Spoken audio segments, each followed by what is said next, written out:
Assalamualaikum warahmatullahi wabarakatuh. Kita tinjau kembali materi laju reaksi. Laju didefinisikan sebagai cepat atau lambatnya suatu proses berlangsung, yang mana laju ini dihitung dari besarnya perubahan yang terjadi dalam satu satuan waktu, baik dalam detik, menit, jam, hari, ataupun tahun. Kemudian, reaksi kimia didefinisikan sebagai proses perubahan suatu pereaksi atau reaktan menjadi hasil reaksi atau produk. Jadi, dapat disimpulkan, laju reaksi dapat diartikan sebagai seberapa cepat atau seberapa lambatnya suatu reaksi kimia berlangsung, yang mana di sini dihitung dari besarnya perubahan konsentrasi produk atau konsentrasi pereaktan dalam satu satuan waktu. Pada laju reaksi, konsentrasi produk akan bertambah dengan bertambahnya waktu, sedangkan konsentrasi reaktan akan semakin berkurang seiring dengan bertambahnya waktu.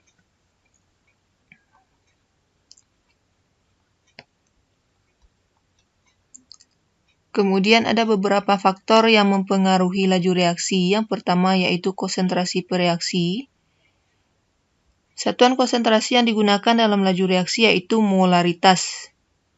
Larutan yang memiliki konsentrasi 1 molar akan bereaksi lebih lambat dibanding larutan yang memiliki konsentrasi 2 molar. Dalam artian di sini, larutan konsentrasi 2 molar itu konsentrasinya lebih tinggi dibanding larutan yang memiliki konsentrasi 1 molar. Semakin tinggi konsentrasi pereaksi, maka akan semakin cepat reaksi tersebut berlangsung. Karena semakin besar konsentrasi, otomatis akan semakin sering tumbukan antar partikel terjadi.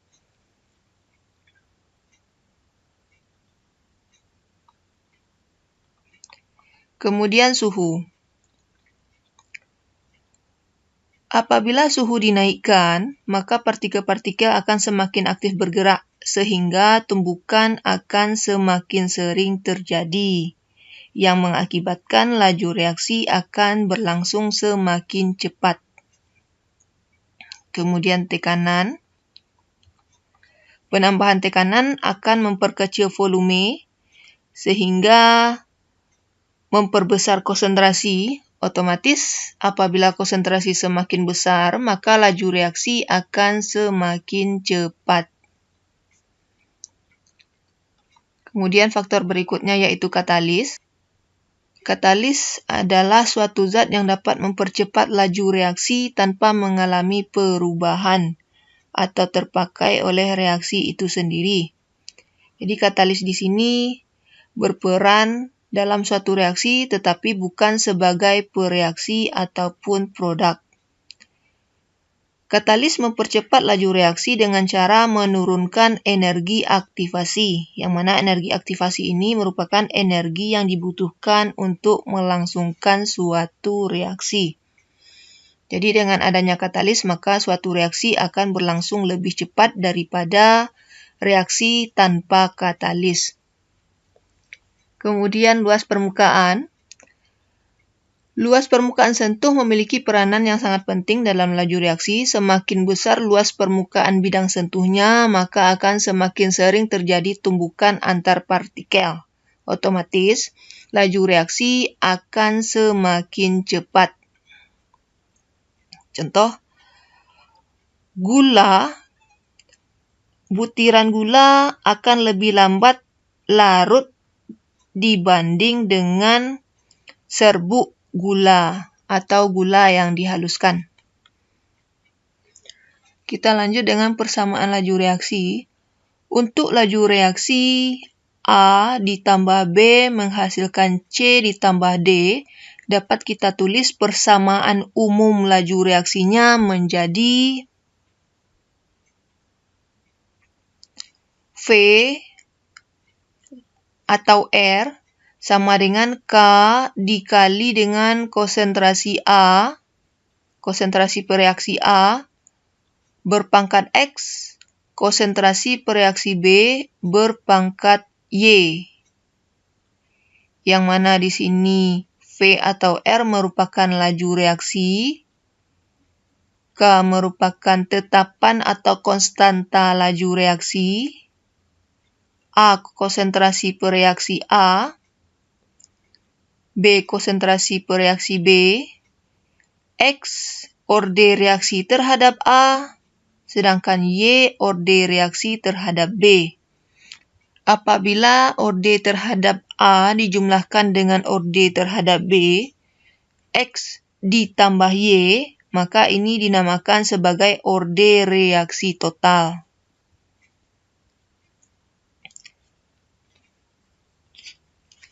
Untuk persamaan reaksi P ditambah Q menghasilkan R ditambah S, maka persamaan umum lajunya dapat kita tulis menjadi V sama dengan R sama dengan K dikali dengan konsentrasi P berpangkat X dikali konsentrasi Q berpangkat Y.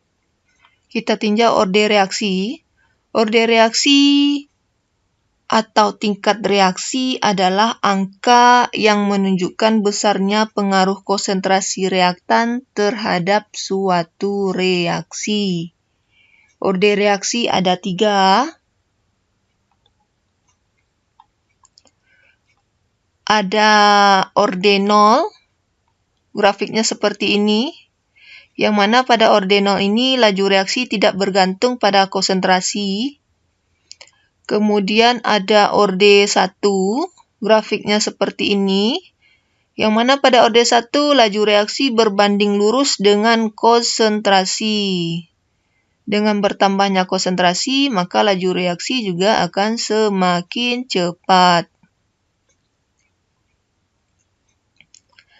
Kemudian reaksi orde 2 memiliki grafik seperti ini, yang mana pada reaksi orde 2, kenaikan laju reaksi sebanding dengan kenaikan konsentrasi pereaksi berpangkat 2. Sumbu X merupakan konsentrasi pereaksi, sedangkan sumbu Y merupakan laju reaksi. Kita lihat contoh. Jika suatu reaksi memiliki persamaan laju seperti ini, maka gambar yang manakah di antara 3 grafik tadi yang berlaku untuk orde terhadap P? Karena di sini P berpangkat 0, maka otomatis orde reaksi terhadap P yaitu 0. Maka grafiknya yang tepat yaitu grafik yang pertama. Kemudian untuk konsentrasinya di sini kita ganti saja dengan huruf P. Kemudian apabila yang ditanya grafik orde reaksi terhadap Q, di sini Q berorde 1, maka grafiknya grafik yang kedua. Yang ini. Kemudian untuk konsentrasi di sini kita ganti dengan Q, konsentrasi pereaksi Q. Kita lanjut dengan menentukan orde reaksi serta tetapan atau konstanta laju reaksi. Kita lihat saja contoh 3 dari PDF yang sudah Ibu kirimkan. Ada 3 buah percobaan, kemudian ada konsentrasi pereaksi A, ada konsentrasi pereaksi B, dan laju reaksi masing-masingnya. Kemudian dari data ini kita diminta untuk menentukan orde reaksi terhadap A, orde reaksi terhadap B, serta nilai konstanta atau tetapan laju reaksi. Jadi langkah pertama, sebelum kita menentukan orde reaksinya, maka kita buatkan terlebih dahulu persamaan umum laju reaksi. Jadi di sini diketahui reaksinya ada dua, ada A, ada B, maka otomatis persamaan lajunya dapat kita tulis menjadi R sama dengan K dikali A berpangkat X dikali dengan B berpangkat Y. Jadi ini persamaan umum laju reaksinya. Kemudian setelah kita menuliskan persamaan umum, baru kita tentukan orde reaksi baik terhadap A maupun orde reaksi terhadap B. Jika kita ingin menentukan orde reaksi terhadap A, maka kita harus memilih dua dari data percobaan yang ada, yang mana konsentrasi B-nya sama. Konsentrasi B-nya sama untuk menentukan laju reaksi terhadap A atau nilai X. Kita pilih data percobaan 2 dan 3. Kemudian kita masukkan ke dalam persamaan umum laju reaksi. R2, R3. K dikali dengan konsentrasi dari pereaksi A dari data percobaan yang kedua berpangkat X. Yang ini 0,2. Konsentrasi pereaksi B-nya 0,3, laju reaksinya 19,8. Ini. Kemudian laju reaksi 3 sama dengan K dikali konsentrasi A berpangkat X dikali dengan konsentrasi B berpangkat Y. Jadi konsentrasi A-nya di sini 0,1, konsentrasi B-nya 0,3. Laju reaksinya juga 19,8. 0,3 berpangkat Y bisa kita coret, kemudian harga K-nya juga bisa, nilai K-nya juga bisa kita coret. Nilai R kita masukkan. Karena R-nya sama, berarti ini hasilnya sama dengan 1. 1 sama dengan 0,2 berpangkat X, 0,1 berpangkat X sama dengan 2 berpangkat X, 1 berpangkat X. 1 sama dengan 2 per 1 berpangkat X. 2 per 1 sama dengan 2. Berarti 1 sama dengan 2 berpangkat X. Maka nilai X sama dengan 0. Jadi dapat disimpulkan orde reaksi terhadap A sama dengan 0.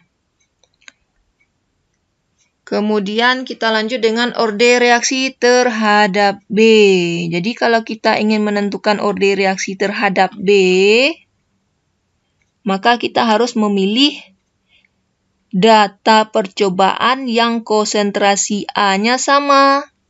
Dari data percobaan yang ada ini, dapat kita lihat bahwa data percobaan 1 dan 3 yang memiliki konsentrasi A yang sama, yaitu sama-sama 0,1 molar. Maka kita gunakanlah data percobaan 1 dan 3. Kita substitusikan ke dalam persamaan umum laju reaksinya.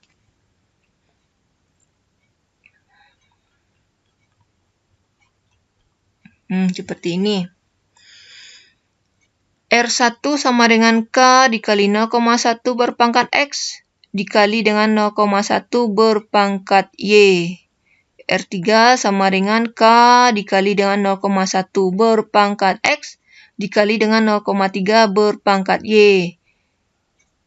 0,1 pangkat X bisa kita coret, nilai K juga bisa kita coret, sehingga yang tinggal R 2,2 kali 10 berpangkat min 4 per 19,8 dikali 10 berpangkat min 4 sama dengan 0,1, 0,3 sama dengan 1 per 3.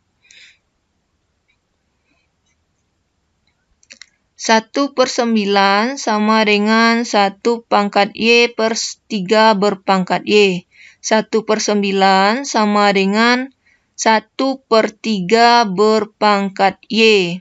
1/9 dapat kita ubah menjadi 1/3 berpangkat 2.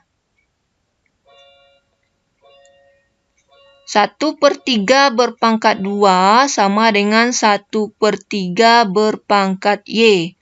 Maka nilai Y sama dengan 2.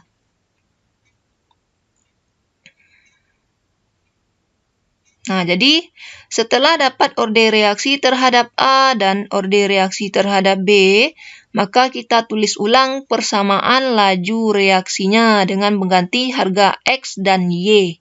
Maka R sama dengan K dikali dengan A berpangkat 0 dikali dengan B berpangkat 2. Setiap bilangan yang berpangkat dengan 0 hasilnya sama dengan 1. Maka laju reaksinya menjadi K dikali dengan B berpangkat 2. Kemudian untuk menentukan tetapan laju reaksi atau konstanta laju reaksi atau K, kita tinggal mensubstitusikan 1 dari 3 percobaan ke dalam persamaan laju yang sudah kita peroleh.